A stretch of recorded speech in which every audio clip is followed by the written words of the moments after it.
Unimed Campos. Pode contar.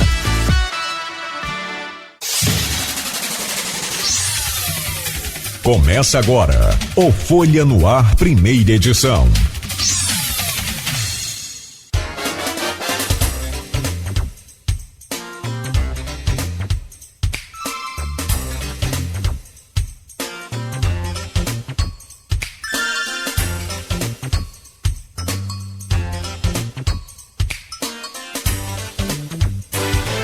Quinta-feira, 12 de junho de 2025. Começa agora pela Folha FM 98,3, emissora do Grupo Folha da Manhã de Comunicação, mais um Folha no Ar. Estamos ao vivo também pelo Face, pelo YouTube e pelo Instagram. Você confere este programa daqui a pouco, editado também para podcast. Logo mais, reprise na Plena TV.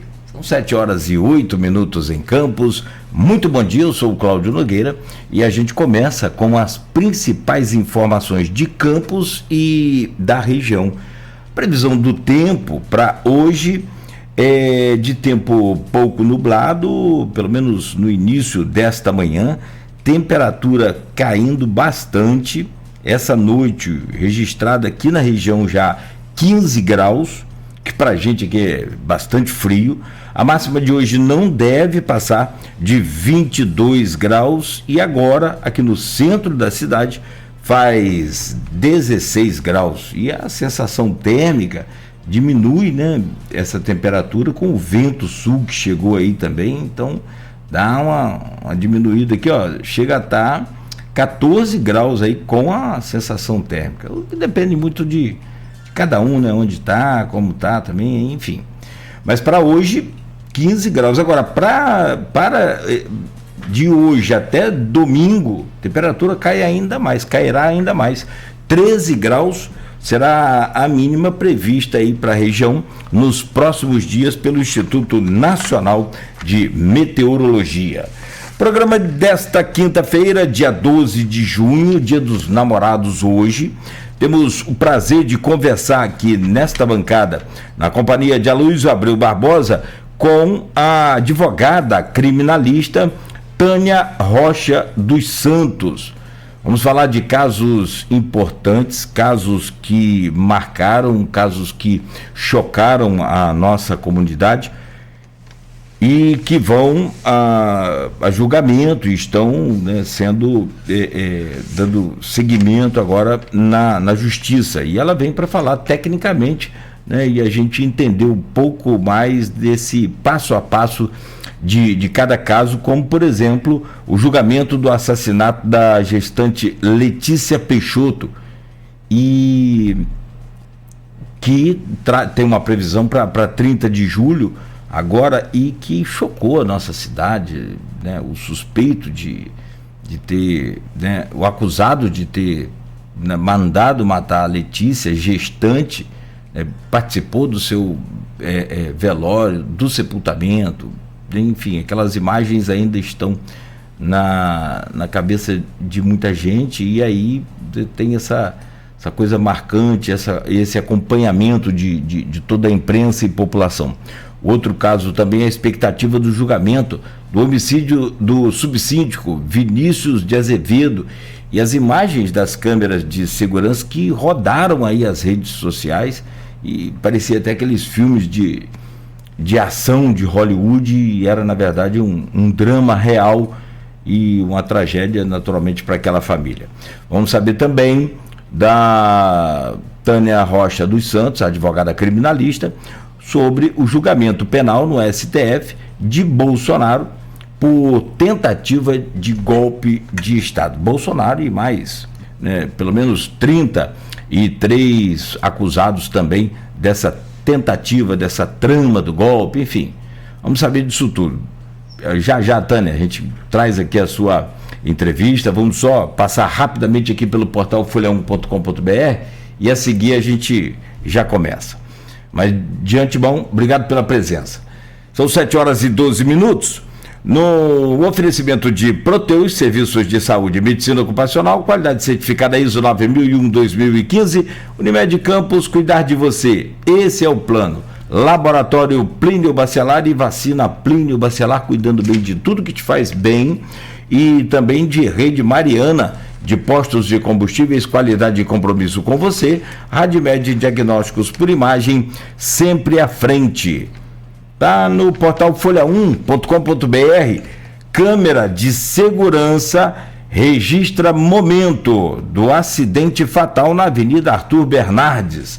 O acidente foi registrado na madrugada de segunda-feira, deixando uma pessoa morta e outras 2 feridas. O condutor do veículo foi preso.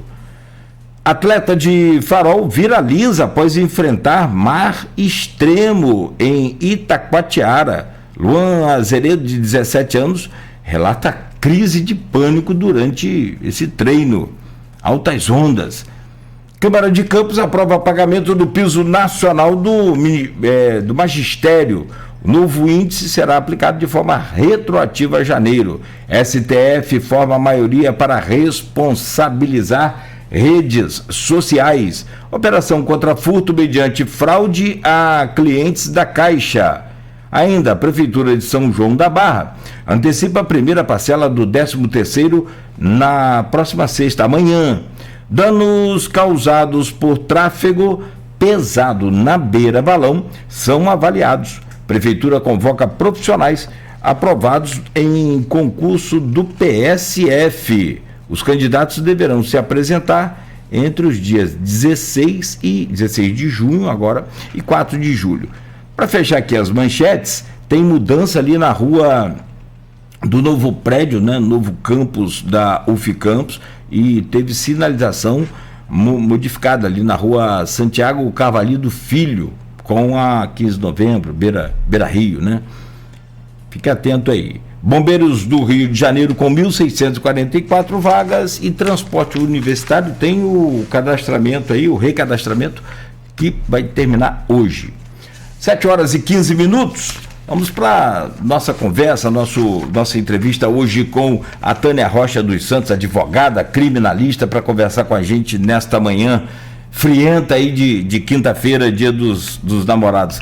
Tânia, muito bom recebê-la aqui, bom dia, bem-vinda, é um prazer. Bom dia Cláudio, bom dia Luísio, bom dia a todos que estão nos ouvindo. É uma honra estar aqui compartilhando com vocês um pouco de técnica com relação a esses casos que trouxeram muita insegurança para a nossa cidade diante de tamanha violência. É verdade, bem registrada, violência estúpida, né, muito grande e inclusive por motivos fúteis, né, como é o caso do homicídio do subsíndico Vinícius de Azevedo. Meu caro Aloysio Abreu Barbosa, bom dia, bem-vindo a essa bancada, sempre bom contar com você aqui. Bom dia. Bom dia, Cláudio Nogueira.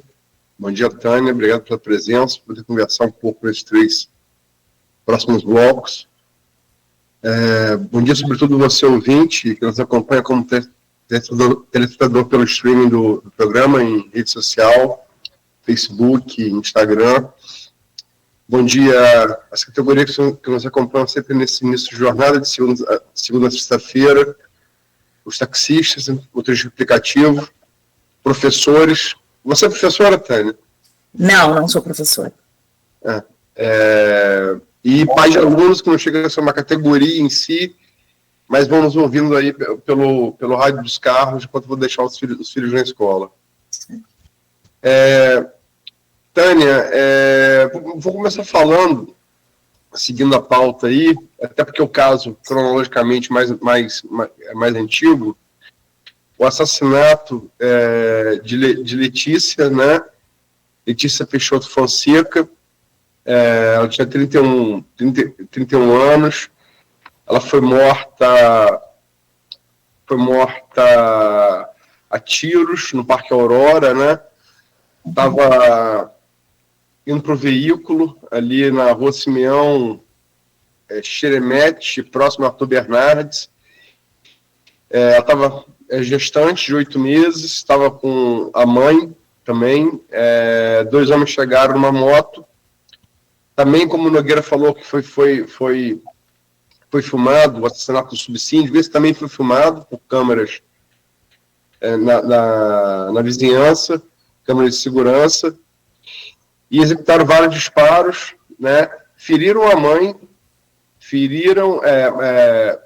levaram a óbito a Letícia, e o bebê dela, com 8 meses, Hugo, chegou a ver a luz, mas só que 3 horas depois do parto veio a óbito. Enfim, como o Nogueira destacou, os dois mandantes foram identificados e apontaram como... Os dois assassinos foram identificados e apontaram como mandante, e como o Nogueira destacou também, que esteve no enterro, esteve no velório, no enterro, né, seria o amante da vítima e pai do bebê morto, né, o Diego de Nadal, que é professor do IFE, né, e também espantou também porque você tem essa coisa, esse conceito na cidade que o professor do IFE é uma pessoa esclarecida, uma pessoa, digamos, sem essa conotação política, mas na acepção plena da palavra, um cidadão de bem, né? Enfim, o julgamento, após muito protesto da família, foi marcado para dia 30 de julho. Eu fiz um breve resumo, queria que você analisasse tecnicamente o caso, como é que você enxerga e qual a sua expectativa para o julgamento. Aloysio, Cláudio e as pessoas que nos assistem, nós estamos diante de um processo criminal onde se inicia, por mais que houvessem câmeras de segurança, né, imagens, testemunhas oculares que estavam no momento ideal e real ali da situação, mas existe uma investigação, existem etapas do processo criminal que ela precisa ser cumprida. Inicia-se com uma investigação criminal, vem a instrução processual. Com essa instrução processual, vamos ouvir todas as pessoas ali envolvidas naquela questão. E, ao final, o julgamento. Esse julgamento, ele culmina agora, nessa fase do processo da Letícia, o tribunal do júri, onde pessoas do povo julgará os seus pares, julgará os seus iguais. 7 pessoas juradas serão juízes naquele momento, irão julgar este caso. Só que esse período, né, essas etapas, levam tempo, porque é um processo complexo, que, diante da complexidade, o judiciário leva um tempo para conseguir instruir a esse julgamento. Então, já se passou 2 anos, salvo engano, é isso, Cláudio? Eu acho que 2 anos. 2 anos.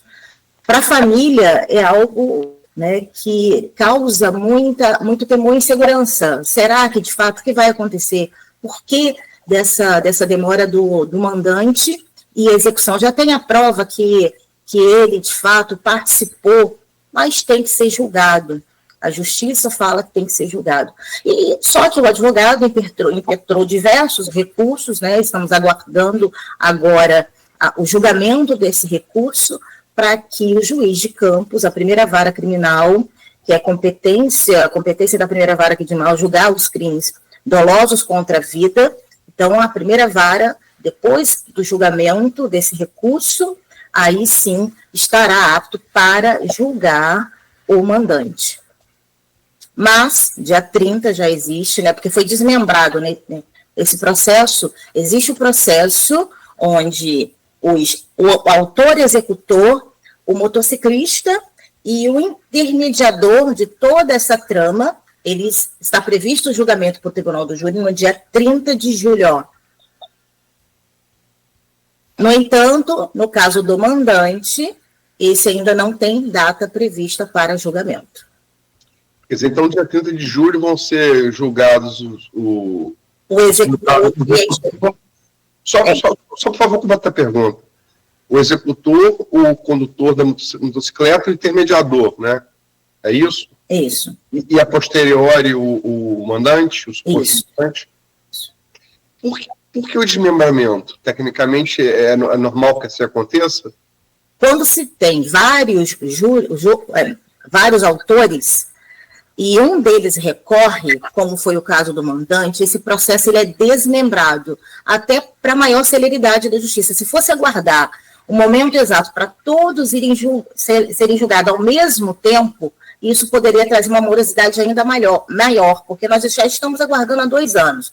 Se aguardar o julgamento do mandante, né, ser julgado, aí sim, o tempo, com certeza, será bem maior. Diante disso, o juiz, ele entendeu que deveria desmembrar e o autor executor, o motociclista e o intermediário, eles irão a júri agora e só depois o mandante. Essa questão de desmembramento é uma manobra do judiciário para acelerar o processo.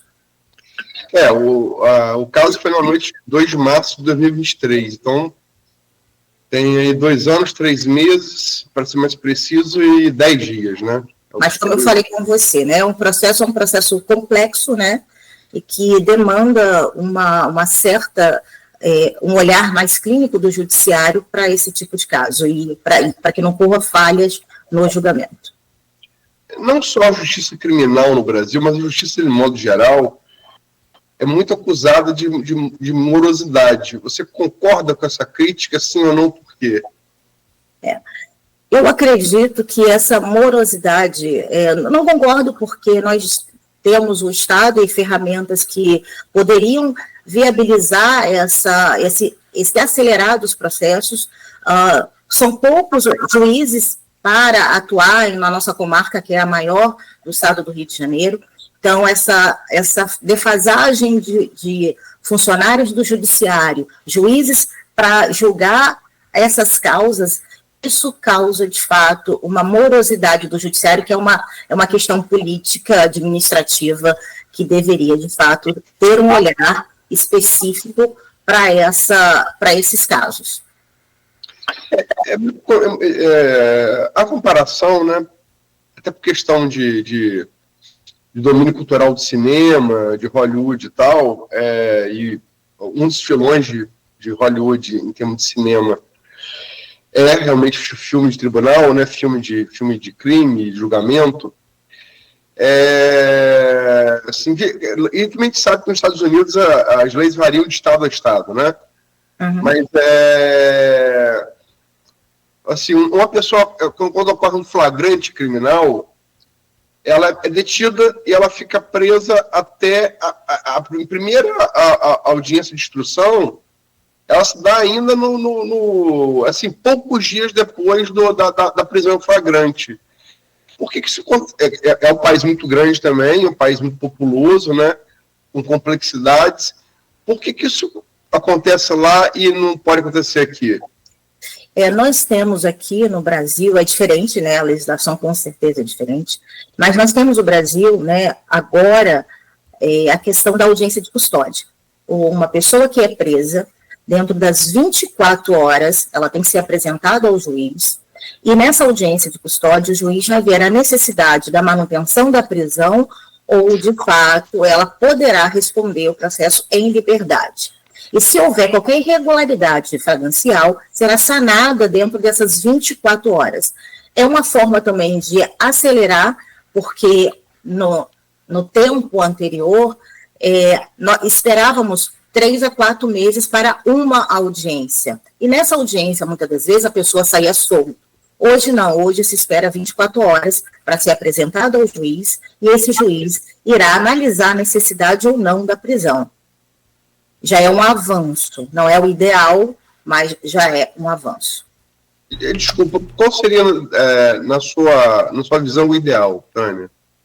O ideal seria o juiz, ele julgar, né, essa primeira audiência de custódia, esse juiz que julga essa causa, ele poderia analisar de forma mais, não superficial, mas poderia analisar dentro do contexto ali, de uma forma mais profunda, aquela causa. Isso poderia consumir menos tempo até do próprio judiciário. Perfeito. Tânia...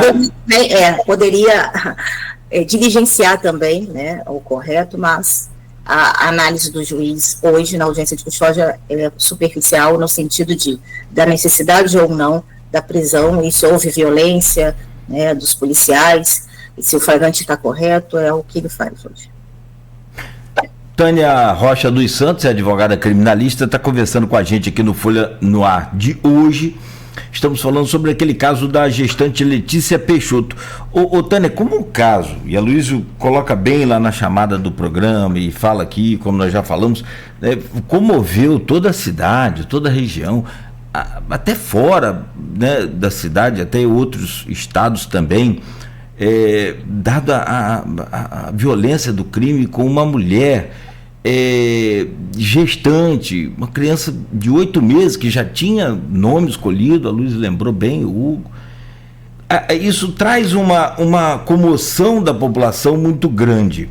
Eu queria entender o que essa comoção é capaz de influenciar na cabeça ou nas cabeças desses 7 jurados que a senhora falou, e se é possível tecnicamente explicar por que o acusado de ser mandante não entrou nesse mesmo prazo ou até mesmo antes, porque a população já logo fica pensando, porque os 2 assassinos são pobres, ele é rico. Você sabe que existe esse julgamento da população imediata, né? Então fica essa pendência. Tem como explicar isso? Eu inicio aqui falando que esse caso é típico, né, de um feminicídio qualificado, né? Então foi contra uma mulher, e isso agrava muito a pena.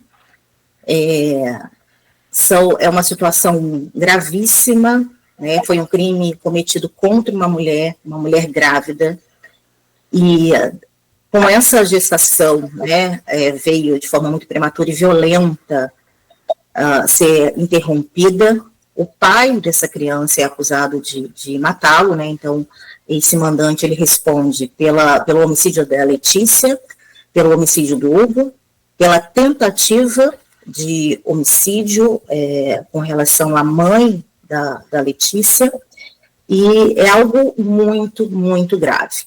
Diante dessas acusações, que não foram umas, mas são 3 acusações de homicídio qualificado, né, por motivo torpe, porque não havia motivo, além de impossibilitar a defesa da vítima, ela não teve nenhuma chance de fugir, de sair daquela emboscada, né? Então, são qualificadoras que o juiz, ele vai, no momento de uma sentença, ele vai pesar sobre essas qualificadoras. Então, todas essas acusações, a defesa, né, a defesa do réu, mandante, ela pode recorrer com relação a essas acusações. Esse recurso né, que possibilita o adiamento, a suspensão desse processo principal até o julgamento propriamente dito desse recurso. Então, esse processo que ele está sendo aqui em Campos aguarda o julgamento do Tribunal de Justiça, até do próprio STJ, se chegar até lá, para ser julgado aqui em Campos por esses crimes. Então, nós chamamos esse adiamento e essa questão de desmembramento é legal, tá? É previsto no nosso ordenamento jurídico, né? Se existe recurso, né, quando se fala de Tribunal de Justiça, Tribunal do Júri, esse recurso no Tribunal de Justiça irá aguardar ser julgado para só depois ser agendado e marcado o Tribunal do Júri. Tânia, como o Nogueira colocou, o caso gerou muita comoção, né? Passado 2 anos, né, é difícil ainda não se indignar com o caso, né? É difícil. A gente sabe que isso, como o Nogueira falou, isso influencia. É impossível você ter um júri 100% imparcial. Você deve buscar um magistrado, um jurado, um jornalista, deve buscar imparcialidade, mas é humanamente impossível, né? Como é que você acha que essa separação entre essa emoção e a razão deve ser feita para eles terem o melhor juízo sobre esse caso?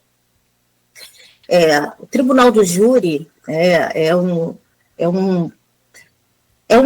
ápice, né, do judiciário. A gente está falando de pessoas que não são magistrados, mas estarão naquela posição como magistrados, né?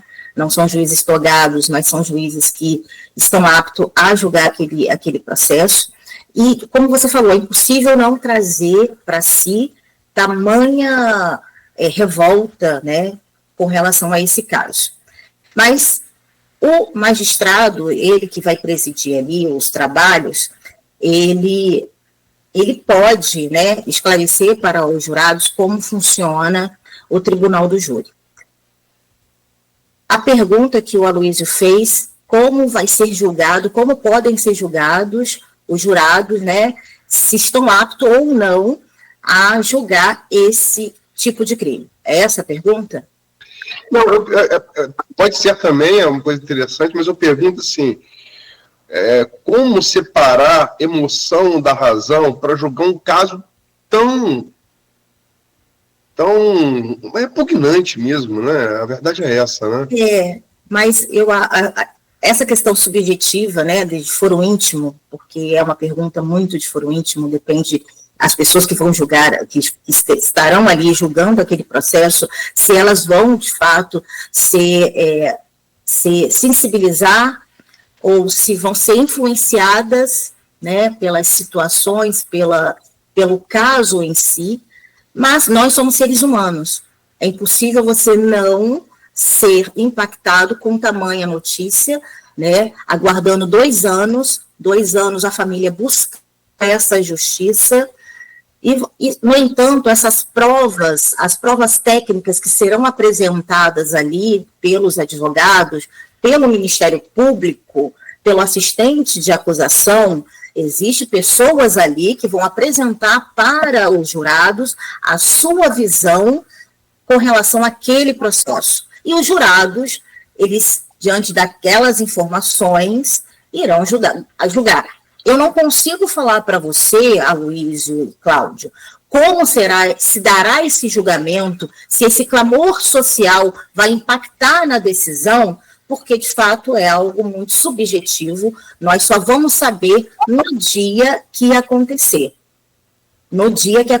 Mas, de fato, o plenário do júri, os jurados que foram escolhidos, que serão escolhidos para estarem ali, com certeza eles podem e devem, têm a capacidade de fazer um julgamento, onde eles deverão analisar e ouvir todas as partes ali, e ao final decidir se, de fato, ele é culpado, e quem irá dosar essa pena não é o jurado, mas sim o magistrado que estará presidindo este julgamento.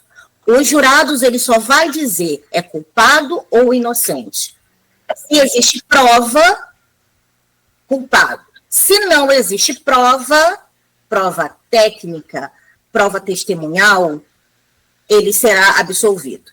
Se existe dúvida, nós temos no nosso ordenamento jurídico o que nós chamamos na dúvida pró-réu, na dúvida a favor do réu. Só que isso tudo só poderá acontecer no dia D, que é o dia 30, a data mais próxima para ir a júri, o autor executor, quem atirou, o motociclista e o intermediador que fez a ligação, a ponte entre essas pessoas. Então, nós temos ter muita cautela, porque essa comunicação, esse veículo de comunicação está chegando para várias pessoas, essa informação, então se existe prova, condena. Se não existe prova, absolve. Se existe dúvida, na dúvida a favor do réu. Mas isso tudo, como eu falei com vocês, é um julgamento que deve levar mais de 14, 15 horas, inicia-se às 10 da manhã e pode entrar à madrugada ou até chegar ao dia seguinte. É um caso complexo que vai demandar uma resistência psicológica grande de todos os envolvidos ali. A senhora já adiantou, eu ia saber qual é o papel do júri na questão de sentença ou absolvição, como é que seria. Mas a minha pergunta é, qual o peso? Porque assim, teve um caso agora, o crime é diferente, é outra coisa, inclusive está relacionada ao último bloco, mas eu estou falando aqui só do peso da mão da justiça. Daquela menina que escreveu uma frase na estátua da justiça com batom. Ela recebeu 14 anos de prisão. Aí muito se fala, mas ela nem pichou, foi com batom, e aquela coisa toda, poderia ser uma pena menor e tal. Essa coisa de internet, esse tribunal da internet, né? Ele julga imediatamente, condena, sentencia, absolve, enfim. É possível prever que para a população, como a gente falou aqui, tá repetindo, o impacto na população é muito grande, a comoção é muito grande. Para a população, ela quer o máximo de pena possível. Tecnicamente, dá para prever um peso da mão da justiça num caso como este? No caso da Letícia, a previsão é uma pena igual ou superior a 30. Ou até mais, até porque nós estamos falando de 2 homicídios, o homicídio do Hugo e da Letícia, e uma tentativa de homicídio com relação à mãe. Então, somando essas penas, com certeza superior a 30. Isso, no caso, para o mandante, também para os... Com relação aos executores, o homicídio, o executor, o homicídio da Letícia é a tentativa com relação à dona Cíntia, né, a mãe dela. E com relação ao intermediador, o homicídio da Letícia. Então, são acusações diferentes, né, acusações diferentes, que com certeza o magistrado que aplica a pena, os jurados, eles só vão apontar se é culpado ou não.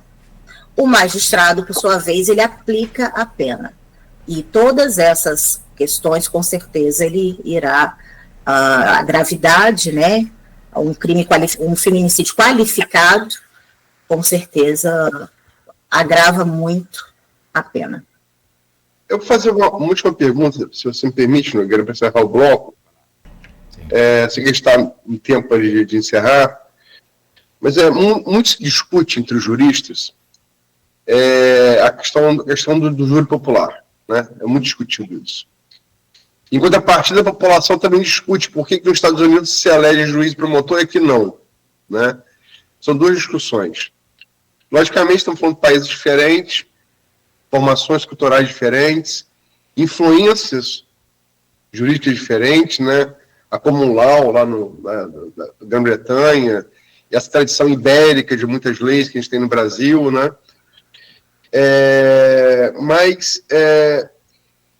Sempre você vê pessoas que são dadas ao lado mais técnico da análise jurídica criticarem o juízo popular, querendo acreditar num júri meramente emocional, a teatralidade que o advogado e o promotor são capazes de fazer ali, né? A entonação emocional que podem dar, né? A apresentação do cada um né? da sua parte, da sua visão do caso. Na sua visão particular, o júri popular, ele é válido, ele é benéfico, ele é necessário à sociedade ou não, e por quê? Ele é necessário, na realidade ele é necessário, sim. O júri popular, ele é necessário. A sociedade, ela pode julgar um caso, né, tomando para si aquela situação. Então, quando você falou de teatro, né, o júri popular, eu acho que é muito além, não existe essa questão de você ir para um tribunal do júri sem estar preparado, tanto o juiz quanto o Ministério Público.